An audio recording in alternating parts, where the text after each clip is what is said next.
Hey everyone, this is Elenbaas from Nightlight Astrology, and today we are going to take another look at the contact between Venus and Saturn that is happening this week. Venus is in the sign of Gemini, making a square to Saturn in Pisces, and I have been rereading a lot of my Liz Greene library for the first time in many years. Liz Greene is a famous archetypal and psychological astrologer, one of the greatest of the modern era. And she wrote a ton of books, and most of those books were the books that I kind of cut my teeth on as an astrologer. And I've been revisiting a lot of them lately. And what I want to do today is take a look at a passage that she wrote. I think it's a very beautiful, vivid passage on Venus-Saturn combinations. It actually comes from her book, Saturn, A New Look at an Old Devil, which I've read some other passages from somewhat recently as Saturn has gone into Pisces. So as a way of kind of looking at that, looking at the recent ingress of Saturn into Pisces, I visited another one of her passages somewhat recently. We've looked at some of the passages that she wrote on the myths of the zodiac from the Astrology of Fate. Here we go. And so that's what we're going to do today. And as we go along through this passage, I'm going to pause and offer some commentary and reflections, observations from my practice and work with clients and students over the years, and sort of riff off from what she has to say. I like exposing you guys to really good authors and really good passages for your reference and for places of further investigation from time to time. So I hope you guys will enjoy this today. Before we get into it, don't forget to like and subscribe. Share your comments, especially if you have contacts between Venus and Saturn in your chart. We'd love to hear from you guys. You can always share a story too, if you have one about Venus-Saturn this week, by using the hashtag grabbed, and then tell us the transit that you're writing in about in the comment section, and then give us a story that matches the transit. Or if you feel like emailing it to us, if you're more comfortable with that, email it to us at grabbed@nightlightastrology.com. I also want to take you over to the website right now because we are in the midst of enrollment season. My new class, Ancient Astrology for the Modern Mystic, begins in June.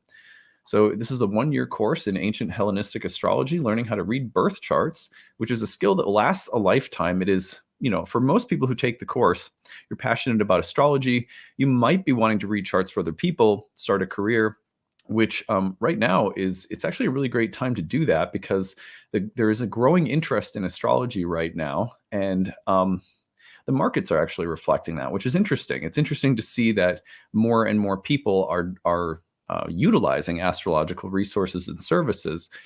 So it's a good time to know how to read charts if it's something you're passionate about, and it's a skill that lasts a lifetime for you personally to be used with yourself, your friends, your family, as well. So over the course of 12 months, you can learn about what the course includes. Here's some from our alumni. There's 30 courses on the year. There's guest lectures that we have outside of class, 12 of them. We have a group forum discussion staffed with tutors that will always answer your questions. Breakout study sessions in between major units of study for review if you need extra help. And you can contact me throughout the course at any time. Everything is recorded so you can attend the live webinars or take it at your own pace. There's an optional certification exam at the end.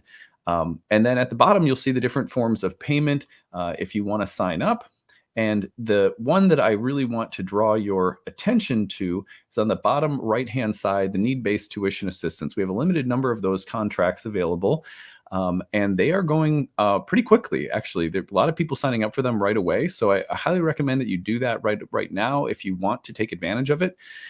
Click on the Apply Now button, tell us your situation. And we like to work with people who maybe really want to study astrology but are on a fixed budget and could use a little help to make it happen.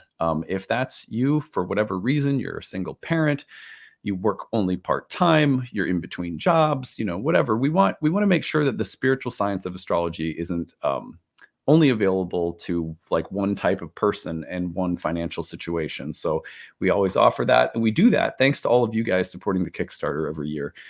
That really allows us to not have as much of a bottom line in other areas of the business. So I really appreciate it. Anyway, so any questions about the program, email us info@nightlightastrology.com.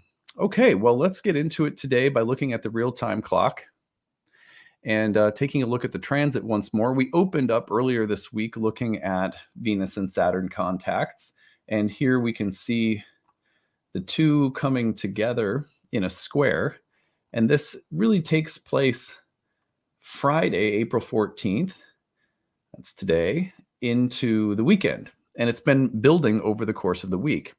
So we'll see this separating by tomorrow, give it maybe till Monday before it really starts to be, sort of fading by that point. So that's the transit. Now, again, I want to read you guys something from this book, Saturn, A New Look at an Old Devil by Liz Greene.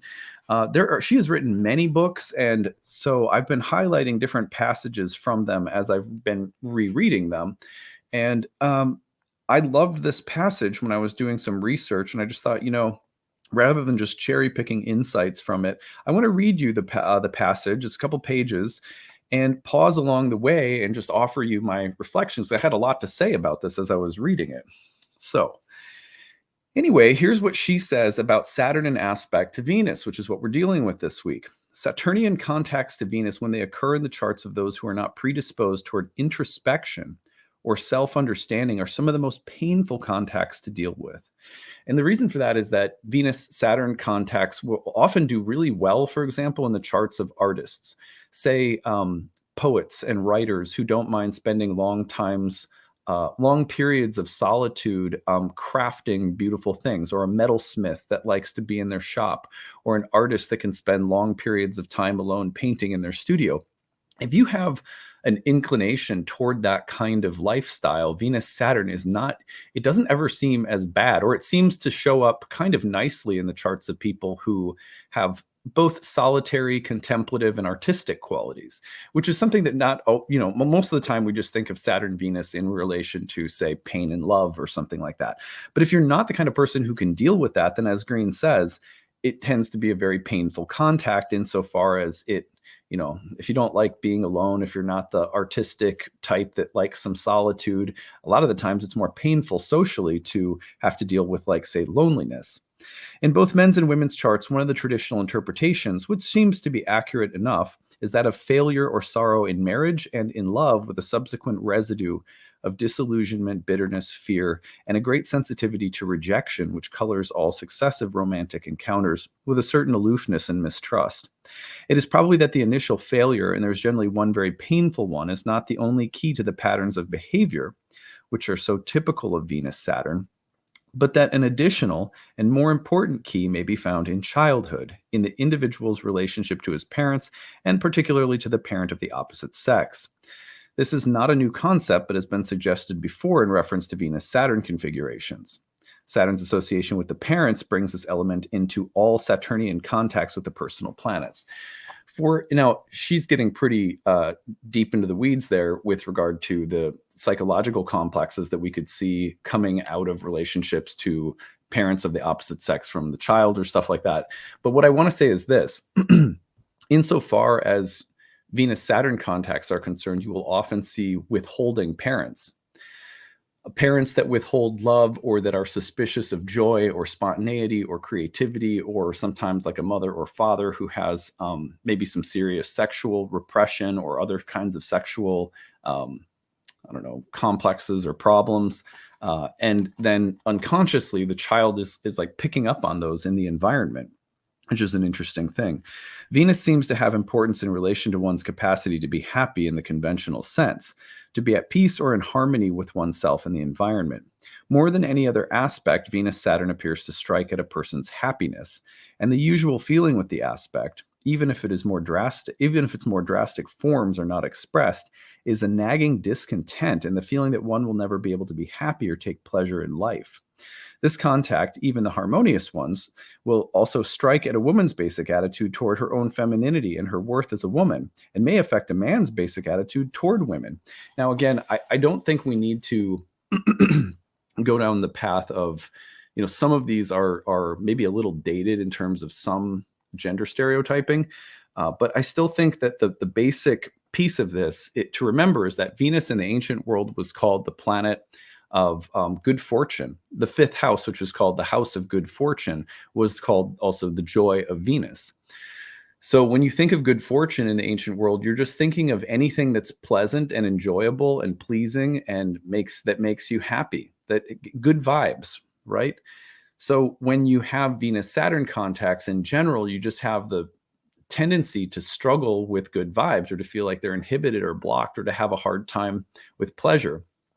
I'll never forget one time that there was a client that I saw who had a Saturn transiting her natal Venus, and she was going through a period of time where it was actually painful for her to have sexual intercourse.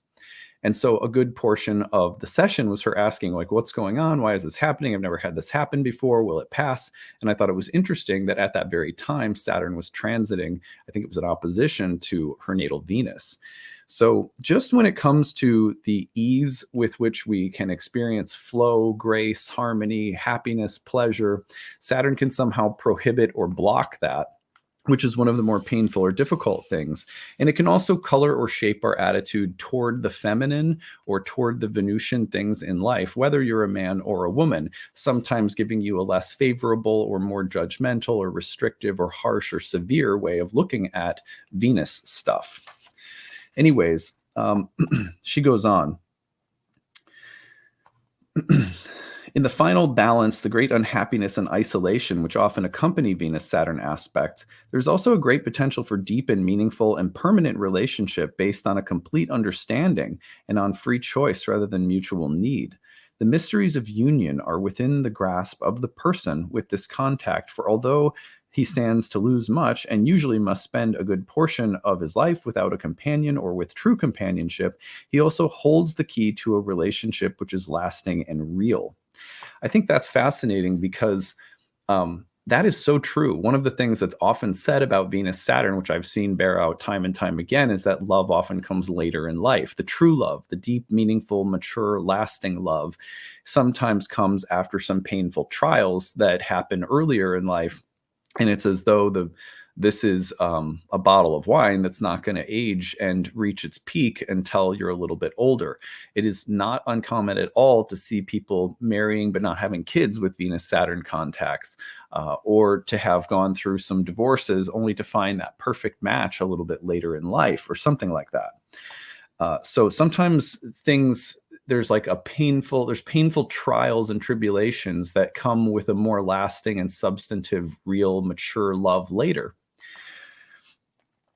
But that's not to say that you couldn't have one earlier in life either. It's just that it will need to be mature, and often there will be some trials that come with Venus-Saturn contacts before that maturity is reached, however that happens.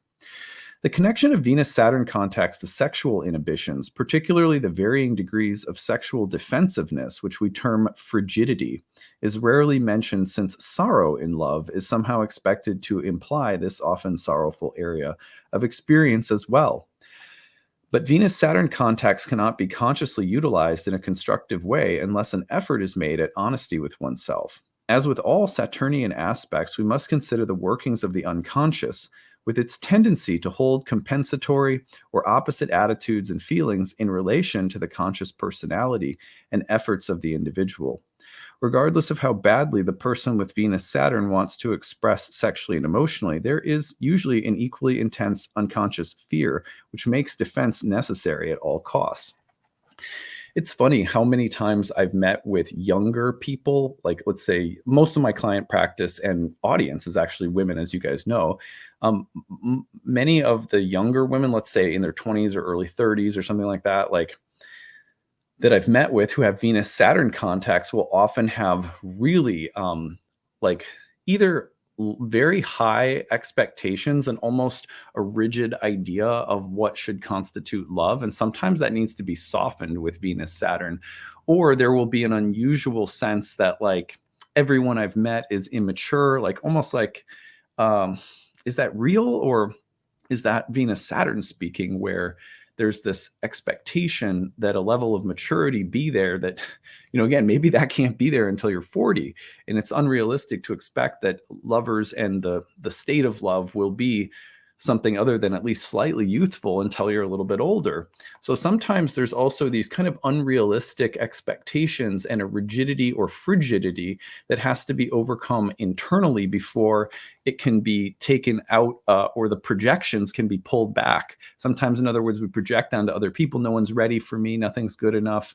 But then when we realize that actually I'm a little rigid inside, or I'm a little cold or something like that, we work on that, and then suddenly we're more allowing and tolerant of the people and situations we find externally around love. Venus-Saturn combinations imply a certain amount of emotional pain and rejection in the early home life. This may be of an obvious kind, such as the home where nobody touches each other or expresses any overt displays of affection or warmth. It may also be of a more subtle kind where much material display is offered, many gifts, and great effort made to provide the physical comforts, but where there's no real recognition of or love of the child in a straightforward way. She goes on to talk about that for a while, but I think that that's really interesting too, because Venus-Saturn, for example, in ancient astrology is sometimes associated with wealth. For example, Saturn is also exalted in Venus's sign of Libra.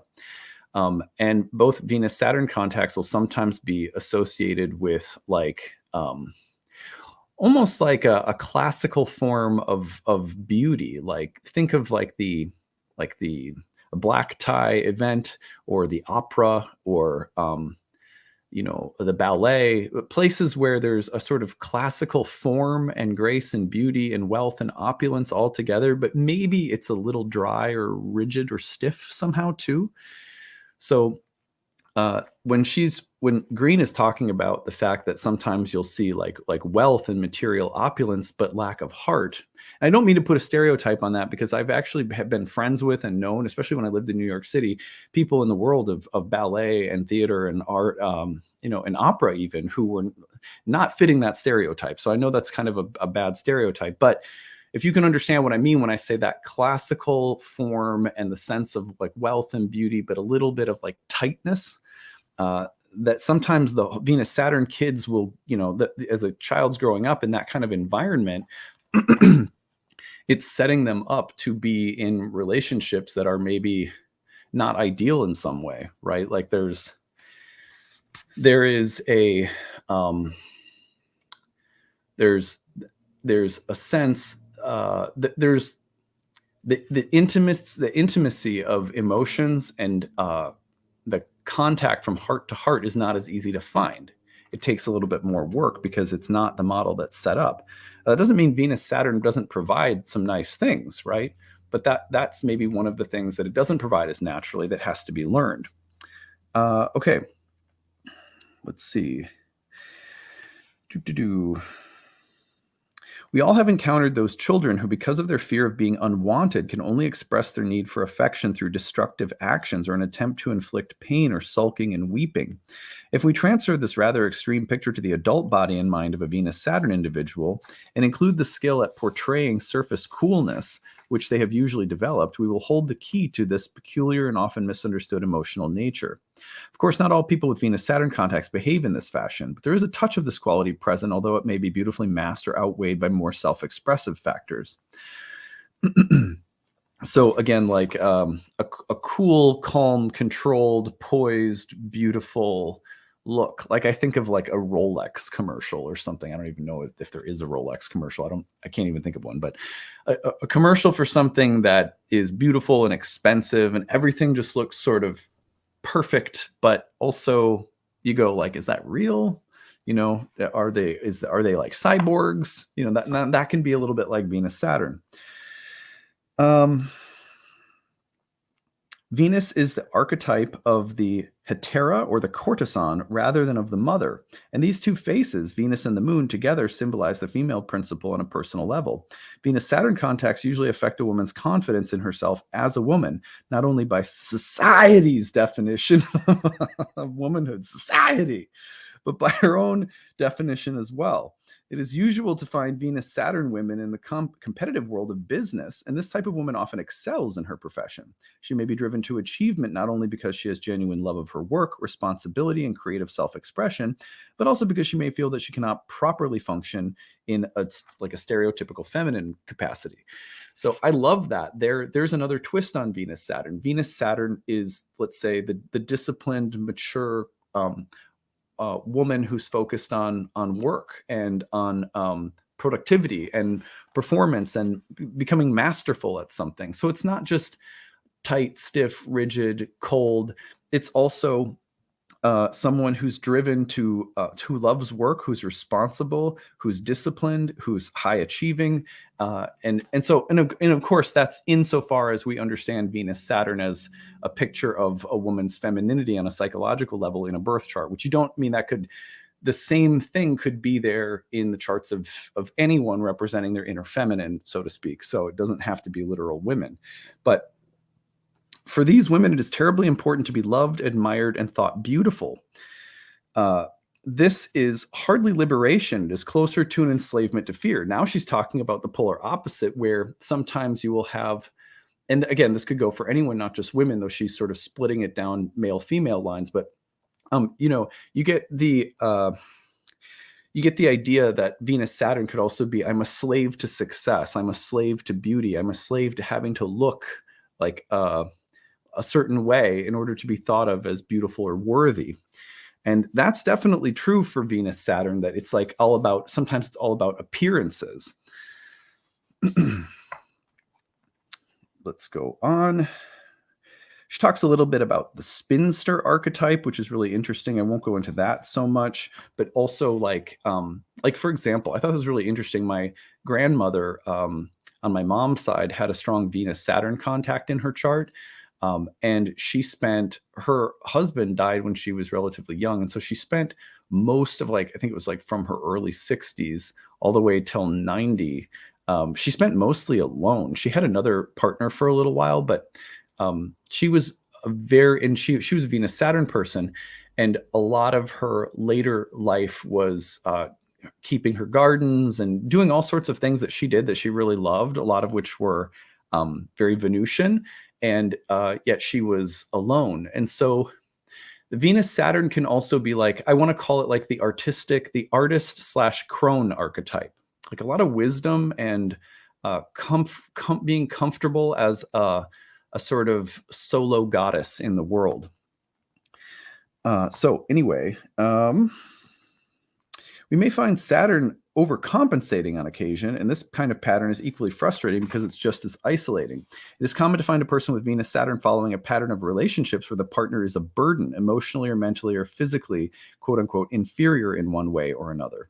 So that's interesting because I've often seen Venus-Saturn contacts come up when, say, someone gets married and their spouse maybe ends up on disability and they have to be the breadwinner. So there's the burden of responsibility gets amplified somehow on, let's say, on the native with Venus-Saturn contact because their partner suffers or struggles in some way, and they end up having to become the responsible one and carry a heavy load. There's a cross to bear in the relationship somehow. That's a really interesting one.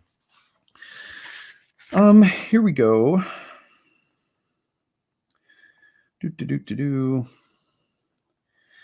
This is an interesting piece. The man with a Venus-Saturn contact may not have quite as difficult a time as his female counterpart, but with men, these aspects often are symbolic of a general mistrust of women. There's often the fulfillment of the usual pattern of the safe partner, and a great deal is often made of something which is referred to as duty, but which is closer to martyrdom. Sometimes there is a great resentment or hostility toward women with fear behind the resentment, and this kind of man will generally dislike a woman who expresses any degree of intelligence or individuality because he maintains his security by keeping his woman under control. That I have seen too. Mostly, I will be honest and say that I will see that in the charts of the husbands that women bring into sessions with permission. I always ask that my clients if they're going to bring their husband's chart in, that they ask permission. But that shows up quite frequently in the charts of men who have real issues with trying to control women or wanting a conventional woman who fits into a role that doesn't require that he grow or evolve or develop emotionally or psychologically in a relationship, that she just fits a role. Well, then what do you know when she doesn't want to fit that role, or when she's evolving or changing, usually as the relationship ages and grows, then there's this big crisis. And oftentimes it's that exact kind of crisis that, the woman will bring the husband's chart and say that we're having problems in our marriage. What do you see? And I'm like, wow, look, he's got a Venus-Saturn contact in his chart. So that is definitely, it's a true stereotype. It's not like all of the charts with men who have Venus-Saturn are like that. I've seen many men with Venus-Saturn who are like dedicated artists, for example, not uncommon as well, but that can happen. So This is one of the aspects which can incline toward the proverbial male chauvinist pig so despised by the women's liberation movement. Ironically, however, this movement in its more extreme forms is populated by women with the same Venus-Saturn contacts. With infinite gentleness and patience, the universe informs us yet again that like sometimes attracts like. Well, that's a powerful statement. I don't know if we all will agree with that or not, but that is interesting. And I don't think I can comment on that so much from my client practice, but that's an interesting statement that Greene makes. What do you guys think about that one? Okay, so even those for religious reasons eschew relationships must find a suitable psychological substitute. So the nun becomes the bride of Christ. The priest offers service to Mother Church. It is in the area of relationship that human beings are the most vulnerable, and consequently, it is here that they can make the greatest steps in growth and self-understanding. So the path of building a relationship based on love and on free choice is as valid and difficult a path as the most abstruse of esoteric disciplines. That's interesting because what she says there at the end, I really agree with, which is that you can't not run into the bearing the cross of relationships. Even if you're a nun or a monk, there's a way in which you become the bride of God or something like that, or the marriage becomes to the infinite or something. Even if you're someone who doesn't get into relationships, you'll still carry the burden of love and relationships throughout your life, even if you're not the marrying type. So Saturn-Venus contacts are about the crosses we bear in relationships, the way in which they help grow us up and mature us, the way that we harden and rigidify and try to protect or defend ourselves, the way in which we need to open up our hearts and let our soft edges melt away. These are all Venus-Saturn lessons. I hope that you enjoyed this passage from Liz Greene and some commentary and reflection on it. Again, it comes from her book, Saturn, A New Look at an Old Devil, one of my favorites by Liz Greene, but there's so many. If you want to look her up, if you look her up on Amazon, some of the ones that I really like are The Art of Stealing Fire, her work on the inner planets and outer planets, the sun and the moon. Apollo's Chariot is a really good one about the sun. Yeah, and then she's got The Astrology of Fate is one of my favorite ones of all time. So anyways, I've been revisiting these. They've made for some good material to bring in for these videos. So don't forget, before you leave, to like and subscribe, share your comments. If you have them on Venus-Saturn contacts, you can find a transcript of today's talk on the website. You go over there. Also, be sure to check out that need-based tuition and the new classes starting in June. Year 2 in Horary, also for currently enrolled students, starts in June as well. So I hope to see some of you guys there, and hope you have a great weekend. Take it easy, everyone. Bye.